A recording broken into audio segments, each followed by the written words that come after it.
Hello, this is National Chess Master Rats at chess.com. I'm here to share a game that was submitted in our Member Best Game thread where members are posting their better efforts, and I do a little commentary on it. I don't have the game loaded up. There's a reason. It's because it's a thematic tournament, and the starting position it comes out of the opening, this following opening here. It's called the Budapest Gambit or defense. Essentially, black gambits a pawn, and he'll usually regain it. And it's a very, very tricky line. It can lead to quick wins by either white or black. And I'm not the full analysis and evaluation of this opening is beyond the scope of this video. But if you're a d4 player, it's an opening you have to be prepared against. And if you're looking for a defense to play against d4, then it's certainly worth consideration. Black is going to get a great deal of activity, and especially if white tries to sit there and hold on to the pawn. So let me get the game loaded up here in just 1 second. Anyway, apparently it's a turn-based game because it says it's played in the Budapest Gambit tourney, but for some reason it doesn't give the time control. I can only assume it's probably one move every 3 days. That seems to be the common theme, is to play a 3-day turn. 3-day time control is the most common. Anyway, it's online chess, which is the equivalent of good old postal chess. Okay, I've got the game ready. Let me load it up. And here it comes.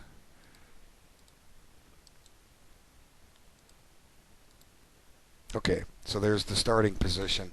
And I did a little bit of look at theory in this because I was curious. Normally, I don't look at theory too deeply when I do a video. The reason being, usually I don't know the line. I don't know it very well at all. Unless they're actually playing a line that I play, I don't study other openings in great detail. And this all falls back to what I preach in video lesson 001 on my program. The time to study openings is when you're playing correspondence chess. And that's when you get in depth and learn about them. There's no need for me to sit down and studied the Budapest defense. I have or Hungarian Gambit, I should say, same country.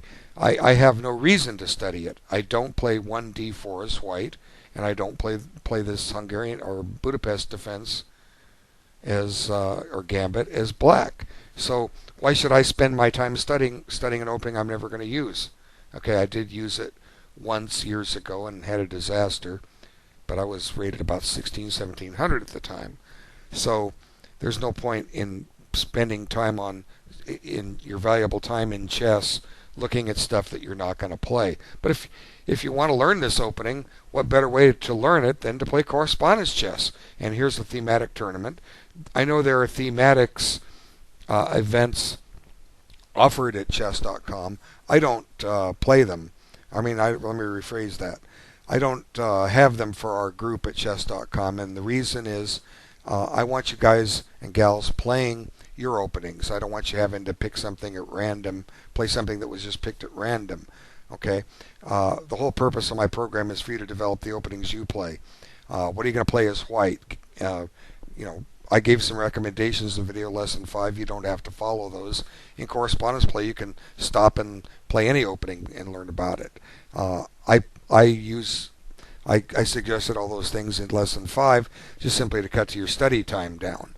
And then I suggested, some people ask, well, what do I do as black? Well, as black, you play whatever openings you've been playing. You keep playing them and get better at them. So again, I don't know this opening. I just know that it can be very dangerous, and the way this game develops, it does become very dangerous. Let's have a look and see how it continued. Okay, the most common move white plays is knight f3, but white played bishop f4, and there's nothing wrong with that. Now, when I say most common move, this position has been seen thousands of times. Okay, uh, there's records on the databases of thousands of games from this position, and uh, you can get them on the Open Explorer at chess.com, an online database that's free. Or if you purchase like ChessBase, I'm sure there'll be countless games with these variations. And the alternative is often you can find specialized opening books on these variations. This requires an investment on your part, but that's the way chess is. Okay, if you want to get good at chess, you're going to have to invest some money somewhere. Okay, if you want to play at a good level and learn stuff, and you find out there's good opening books on openings you like to play, well, you need to stop and buy them. Okay, because you want to be able to learn the best, play the best moves. And again, correspondence chess is a perfect way to learn these openings because you have time to look over the variations. Another way I recommend it is play over some of the lines and see what kind of lines do you like, or the way the games go. Do you like the game that you're getting, or you dislike it? You're going on personal preferences more than anything, because it's wrong to try to play through every possible variation. Again, there's thousands of games in this position, but both sides kind of pick lines that are just a little off the beaten track, and this is certainly one of them. G5. It's a move that certainly entails some risk. What's going to happen is both sides are going to create weaknesses in their position right away, and it becomes very, very double-edged. And again, here comes the move that White selects, F4. Now, all of a sudden, we've got all kinds of crazy things going on here. Okay, if these pawns are exchanged, and they're going to be in a second, let's just get to that point. Black develops a piece, threatens to stick something on F2, like the bishop with checkmate. White needs to cover that. Okay, knight H3 does the job. Now let's look at this next move and see what it does.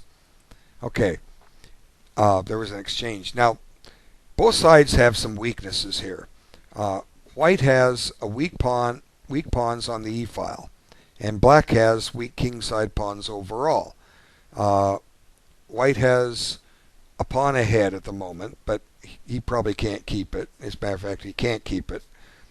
But you've got one of those strategic imbalances that so many people talk about, where the game starts out perfectly balanced, it's symmetrical, but now there's certain aspects in the position that make it worth, or not worth. You have to stop and find plans of action. How are you going to take advantage of what's different about the position? Okay, so let's just look at the next move, and I can clarify that a little better now that we have material equality. Black's getting his pieces out. White is catching up. White, like I say, he's got an isolated e-pawn. His bishop on F1 cannot move. Black has a weak F-pawn. His H-pawn is weak. So both sides have some weaknesses. White theoretically has one, black has two. That means maybe white has a slight advantage, but it's so minimal at this point, anything can happen. But the main thing both sides have to do is develop. You got to get your pieces out. Let's see how they go about doing this. Okay, E3, and now D6, which is fine. It prepares to develop the queen's bishop, and I think at this point white kind of loses thread just a little bit on this move. I didn't quite understand it. The thing you got to do when you consider your candidate moves is, especially in the opening, am I developing something? And what white does is he moves a piece that's already developed, but then again maybe he has to.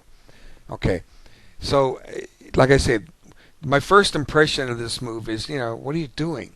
But actually, let's look a little deeper. So the first candidate move you should consider before you go into your analysis is what develops. Okay, well, bishop e2 develops, gets the bishop out. You may not want to go to d3. Black may opt to take it and secure the bishop pair. Another developing move is something like knight c3 or knight bd2. So those are the first 4 candidate moves I'm going to look at if I have white here. Now maybe what white doesn't like is the possibility that black will double up his pawns, and that may not have been appealing, but white does get something for it. White gets some development. Black has to stop and take time to do that. Let's just look at a possibility here. Okay, let's play this developing move. Okay, now comes bishop takes and pawn takes. Now black has a nuisance check, but I don't think he gets a great deal out of it. The bishop will just drop back to g3. But black doesn't have to give that check. He can just simply develop his queen, but he's got to be careful where he puts it. If he puts it on d7, it's possible at some point white may get bishop g4 in, but not just yet. Black's got a knight entrenched on c3. So I'm thinking white can play this and shouldn't worry too much, and I'll just give a sample line. Okay. The way I analyze, what I call fantasy chess, is just look at one or two lines and develop pieces. If you make both sides develop pieces, because that's what you should be considering when you analyze. Not that they're going to play something off the wall like a5 or a6 or h6 or rook c8, which doesn't seem to make sense, or knight b8. We're not going to waste our time analyzing moves like that. We're going to look at developing moves. Okay, so it's black to play. He might play queen e7 here. We'll just pick that. Well, I don't want to play that because the queen could get tempoed with a knight to d5. Let's go ahead and play queen d7. Now white develops a knight. Black castles. Now, how does white continue? Well, he probably doesn't want to castle kingside because his king will be exposed. There's a free pawn sitting there. I know I didn't mention it. I don't like to stop and win pawns all the time. I like to look at developing moves, but it's certainly a candidate move. White needs to get his king to safety, and the best place to do it is on the queen side. So queen d2, and now it's black's turn to develop something. Let's put this rook on g8 just for the sake of argument, and white castles. Now we'll consider taking this pawn. Does white have anything for it? Chances are he doesn't. White now has 2 weak kingside pawns, as black does. But one thing white does have as a result of all this is the bishop pair. So that's worth some of it. We've got a good square for a knight to go to, knight d5. Now, how do I going to continue? Well, stick a rook on the 7th. It's got a pin. It's threatening, well, it's not threatening h2, but it pins this bishop on e2. How does white continue? Well, you might want to break the pin, but where can you break the pin? Queen e1. That way you're threatening bishop f1. I know it's possible. I kind of like white here simply because of the 2 bishops, but black's got his pieces out. Okay, so let's back up. That's white can do another thing here. He can play h4 and save the pawn, and if it gets attacked, drop the bishop back to g3. So it's certainly, because of all the strategic imbalances that have happened, all the doubled pawns and isolated pawns, there's a lot of stuff to look at, which really go beyond the scope of this video. But this is a way for white to pick this game up and start looking at some of these possibilities. Well, what do I think of this? Should I have allowed it? Did I have to play knight g5? And I'm not criticizing knight g5 as a bad move. It's just not the move I would necessarily play. What it does do is it plans to redeploy this knight to e4, and by playing the knight to and it avoids this whole scenario of having doubled h-pawns. So, but again, it moves a piece twice in the opening, so black can probably look at this and say, I'm fine. So how should black respond? Well, it's simple. Develop. And that's what he does. He develops his bishop with tempo. Now, was that the best place to put the bishop? Okay, because I'm thinking now what black should do is preserve his bishop. Keep pieces on the board, but then he's lost a tempo. So maybe black perhaps is better served with bishop f5 here. This keeps an eye on d3. Yeah, white has it covered, but it keeps an eye on that square. It's just a possibility. But h5, he plays h5. It's not a bad move, but it doesn't do one thing. Develop, okay? An alternative might be queen d7. No, you can play that here. You just have to watch out that white doesn't remaneuver and get a knight into f6, because that's a deadly fork. So queen d7 is probably a better move for black. And then look what black has. He's got all four minor pieces developed. He's got his queen developed. He's ready to castle queenside, which is the safer side to castle. And white has not completed his development. He's a couple tempos behind, and the position is unclear. It's like who's gonna and usually the better developed side ends up with the chances. Okay, so black has a variety of plans at his disposal. Things like knight g6. He's saying I might give up the bishop pair, or rephrase that. I might give up a couple of tempos that I ahead to take the bishop pair from you and increase the pressure on e3. So that's just one plan that black can employ. Whereas white still has to get developed before he can start showing his hand, because it's kind of hard to come up with a strategy when you're not developed.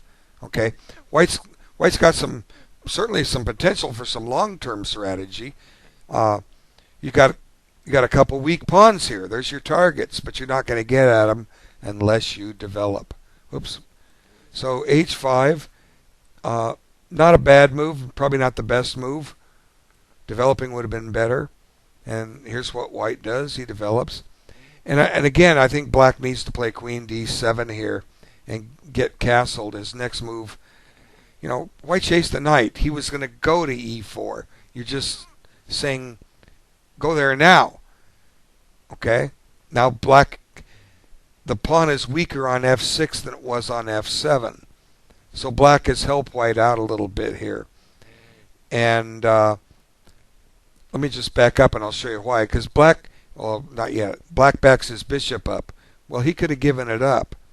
Okay, in this position, queen d7, he could have given up for the knight.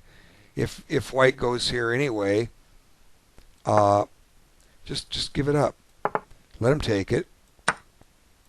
Because, once again, black is better developed. C4 has a little problem. It's under attack by a knight, and it's guarded only by this bishop. And that bishop can be exchanged. Does white have to stop and defend? I mean, this is wonderful for black. If white stops to defend, just swing the other rook into play. Wow, you got doubled rooks. There's all kinds of potential here for black. White has a kingside pawn majority and the bishop pair, but black's got a pretty active game. So it's just things that white has to consider. And, white chose to play the early f4 and create all these imbalances. If you're comfortable with that kind of game, keep playing them. Okay, back it up. So there's nothing wrong with the way white played this opening, and there's certainly nothing wrong with the white conducted this game. It's just a wild tactical affair. I was very impressed by white's play here. because just the fact that there's imbalances and weaknesses, we can't criticize white now, except that black did get a free position. But black starts to lose thread of what's going on, and I got to find the right spot in the PGN. Let's see, knight c3, f6, okay. Yeah, there we go. Okay, and now he saves his bishop. It had been better to have kept it on the board. And now black makes another error. Well, he puts his queen where it can get attacked. You've got f6 covered, but you don't want to have to move the queen again.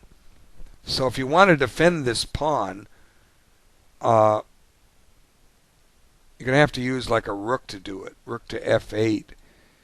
But this is giving some ground to white. You know, no longer is this rook on the h-file.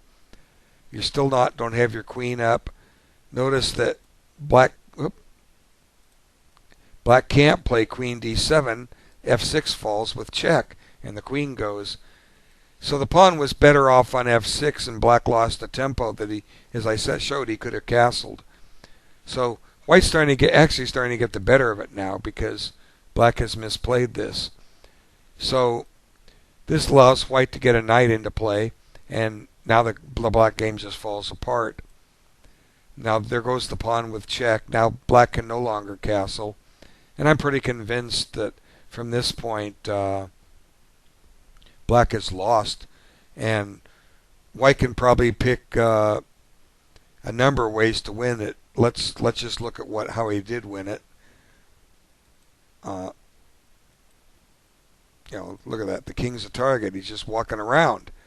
Now the rooks aren't connected, and you know, as I showed, black could have castled, and now white starts collecting material. He's now ahead 2 pawns, and black still doesn't have his rooks connected. Bring this knight into play. Look, white's game is crushing. The only thing not developed is this rook on a1, but black has a counterpart, and he doesn't have enough of an attack to justify anything. And now nice check, and you don't want to run into discoveries. Here, I'll show you. King b8. Okay, you get this knight check, and gosh, black can pick all kinds of good moves here. You can take the bishop with check, pick up the rook. You can take the knight with check, pick up the queen. You know, wow. So let's see. He played king b8. No, he didn't play king b8. He played king d8, and that just allows a nice finish. Knight takes d6, and essentially black has no useful reply. Once again, we're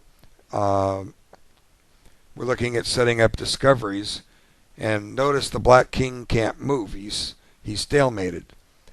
So how does black save this position? It's a good question. The answer is he doesn't. Pawn takes knight. It just loses immediately. Queen check. The king still has no move, and then we have checkmate. So what else can black try here? Break the pin. Knight d7. Well, that shouldn't work. We have this check. That looks deadly. If queen takes, this is mate, right? So that leaves king here, and I'm pretty sure we can find a checkmate here in short order, maybe even a smothered mate. Let's see. Check. Yeah, I guess we have a smothered mate. Check. And doesn't matter how black takes the queen with the knight or the rook. Well, unless I'm missing something. It's a very nice finish. So, again, the Budapest can lead to all kinds of crazy tactics, and there's probably a lot of wins in here that White missed, but I mean, different ways White could have won. That I missed, disgusting is the way to put it. But there's certainly some nice positions here in the finale. And why was this possible? It was possible because Black didn't finish his development. That's why. Good things happen when you develop, and bad things can happen when you don't. Okay. Great game. Great game by White. I want to thank everyone for their time. Take care.